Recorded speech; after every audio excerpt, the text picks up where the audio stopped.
Hello అందరికి. అయితే ఇప్పుడు కంటిన్యూ చేశాం కదా, ఇప్పుడు మీకు చూపిస్తున్నా. మీకు ఇందాక చెప్పినా మనకి కారణంగా అనేది మసి అనేది మనం పోసి, ఇప్పుడు ఈ మంచినీళ్ళు అనమాట. మొత్తం మనం వాడేది మొత్తం నూనెకి పట్టుకారానికి మొత్తం మంచినీళ్ళే వాడతాం అనమాట. ఇది నల్ల రంగు. మనకి ఏంటంటే వార్పుల బాడీకి చాలా మంది అడిగారు కదా సారీ కోసం, దానికోసం అయితే మనం వేపిస్తున్నాం అనమాట. ఇప్పుడైతే మనం డైయింగ్ చేస్తాము. ఏ విధంగా మనం అయితే చేస్తాం అనేది కూడా మీకు చూపిస్తాం అనమాట. మొత్తం కూడా మంచినీళ్ళు మనం ఏదైతే తాగుతామో వాటర్ అనేది కూడా వాడతాం. ఎందుకంటే రంగులు అనేది నాణ్యతగా ఉంటాయి. అప్పుడు మనకి పట్టు క్లాత్ కి అనేది పట్టుకొని ఉంటాయి అనమాట, మంచిగా పట్టుకోవడానికి.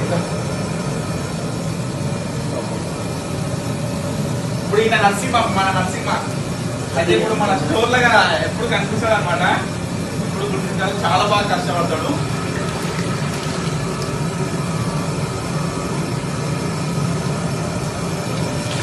ఏంటంటే చాలా రోజుల నుంచి ఈ డైయింగ్ ప్రాసెస్ అనేది నేను చూపిద్దాం అనుకున్నా, కానీ కుదరలేదు.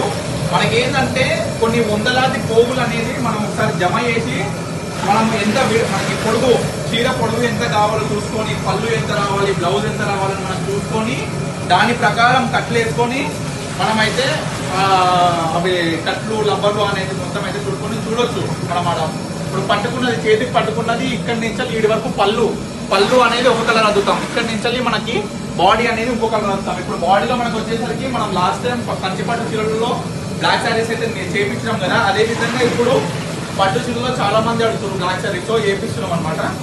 మొత్తం కూడా మీకు చూపిస్తాయి. ఇప్పుడు డైయింగ్ చేసుకుంటే కూడా మొత్తం చాలా కాలుతుంటాయి, అందుకే మనం చేతులకు అనేది లబ్బాలు వేసుకుంటాము. చూడొచ్చు.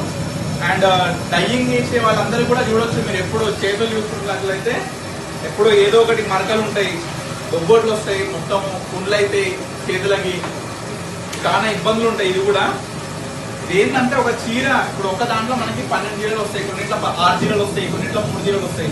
ఇట్లా రకరకాలుగా మనం చేస్తున్నాం అంట. డిజైన్ బట్టి, డైయింగ్ ని బట్టి చేస్తుంటాము. అయిపోయిందా?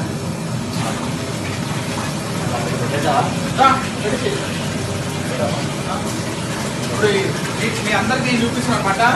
నేను కూడా ఇంతకుముందు మొత్తం ఇదే చేసుకుంటే ఆందోళన అవుతుంది, డైయింగ్ కూడా వేయక. ఏంటంటే మీ అందరికీ చూపించాలనే ఉద్దేశంతో అయితే ఇప్పుడు నేను చేస్తున్నాను చాలా రోజుల తర్వాత.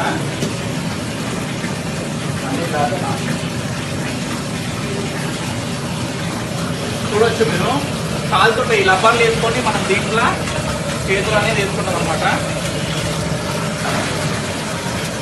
ఇట్లా ఈ విధంగా మనం డైయింగ్ అనేది చేస్తాము.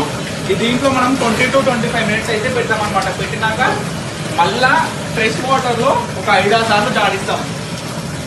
లాస్ట్కి మనం ఇది ఆరబెడతాం. అది ఆరబెట్టేది కూడా మీకు నెక్స్ట్ ఎప్పుడైనా వీలైనప్పుడు మీకు అయితే చూపిస్తా.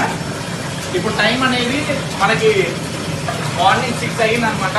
మీ అందరి కోసం వచ్చేది ఈ డైయింగ్ ప్రాసెస్ అనేది చూపిస్తున్నా. ఈ విధంగా ఉంటుంది, సెట్ చేసుకొని ఇట్లా ఈ విధంగా డైయింగ్ ప్రాసెస్ అనేది మనం చేస్తున్నాం అనమాట. మన ఇంటి మీద అందరూ అంటుంటారు మన ఓన్ మ్యానుఫ్యాక్చరింగ్ అని. నేను ప్రూఫ్తో సహా చూపిస్తున్నా. అంటే మన సొంత ప్రొడక్షన్ అనమాట. ఏ చీర తయారైంది కూడా మన స్టోర్ ఉన్నది కూడా సొంత ప్రొడక్షన్. సో తప్పకుండా స్టోర్కి విజిట్ అవ్వండి. ఏ చీరనైనా డైరెక్ట్ బీమా పెడితే పొందండి. Thank you for watching paneer collection.